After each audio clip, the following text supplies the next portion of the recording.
Hello, everyone, and welcome in. My name is Addison Willman with Martin Supply, and this is the Operate Better podcast where we help you operate better. Today, I'm joined by Ryan Ruggles, another amazing member of our safety team here. So, Ryan, why don't you go ahead and introduce yourself? Yeah, thanks. As I've been Ryan Ruggles with Martin Supply, working out of the Birmingham office. Been with Martin now for about 6 years, and excited to talk a little bit about ladder safety. Right, and ladders are something that, a lot of people might look at as boring or that it's just a ladder, right? You just climb up and down. But really, there's a lot more that goes into it, and that's what you were kind of telling me. So, what are some general things that people need to know about ladders that they might not? Yeah, so I mean, you hit it right there. It's not the most exciting topic, but it is a top 10 OSHA violation year after year. So that tells us, we should probably pay attention a little bit more than we do. A few tips and tricks that people talk about within the industry. One for, portable ladders, and this can be used at the workplace, at home. I know I surely have violated many of these over the years, whether it's hanging a Christmas tree or a wreath on a window, things like that.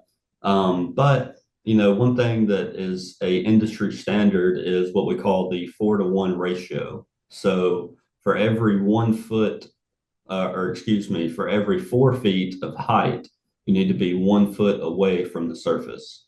So 8 feet up, you need to be 2 feet away from, whether you're leaning up against a wall or something like that.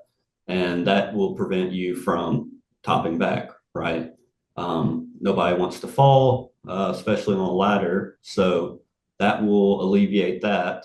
One more thing for portable ladders is if you're using an extension ladder and say you're going to a roof or an elevated surface, you want your ladder to be 3 feet above your landing surface. So you can imagine how easy it is to get on and off safely on your ladder if you have 3 feet above your landing surface versus it being at, the bottom and barely reaching the landing surface where it could slide off and things like that. But also you have nothing to hold on to when you're going up and down. And so that's just a few tips and tricks on the portable ladders. And then one thing of note, at a lot of manufacturing facilities, you see fixed ladders. They're not moving applications. Maybe it's a ladder to get up to an elevated surface like a catwalk or on top of a machine for maintenance, things like that. One thing that OSHA came out and said a few years ago that, okay, the cutoff date is going to be November 2018. So if your fixed ladder was installed before November 2018, then you're okay for now. You're grandfathered into the rule. But if it's after November 18, a cage around the ladder is no longer compliant.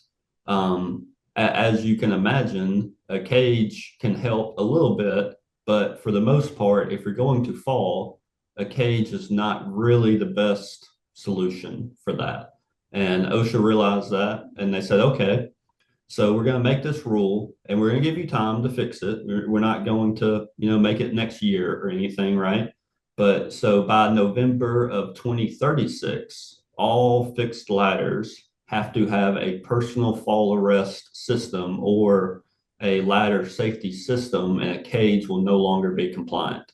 So if you were to be visited by an OSHA agent and they were auditing your facility past that November 2036 date, then you technically would not be in compliance. So that's something to keep an eye out on. And your Martin safety professional will tell you this and make you aware of this. But a lot of people probably still don't know about that today. I can tell you, I certainly didn't. So that's good information. And of course, there's tons of tips where if you've ever climbed a ladder before, you've probably been told, 3 points of contact, either two hands and 1 foot or one hand and 2 feet. And obviously, you're not supposed to stand on the top rung of the ladder because that's the worst way to fall. Mhm. But all of this stuff is sort of covered in our safety trainings, right? We all the time have guys like you and our other safety team members going out to customer facilities and doing these demonstrations and doing safety trainings, if somebody were to bring you into their facility for a ladder training, what would that look like?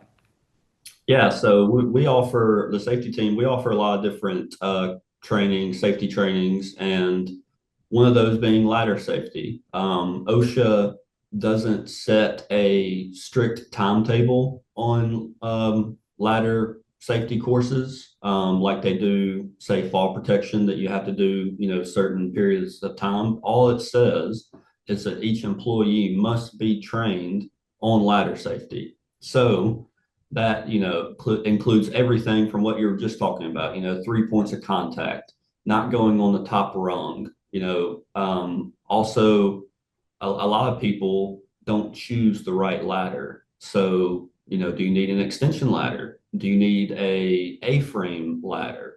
Because you're not, although like I was saying, I've probably done it in the past before I was a safety professional. Get an A-frame ladder and lean it up against the wall and just go on up and do what you need to do real quick, right? So that's included in there. There is a piece on inspecting your ladder in there, finding the label and figuring out, okay, what's the load capacity of this ladder?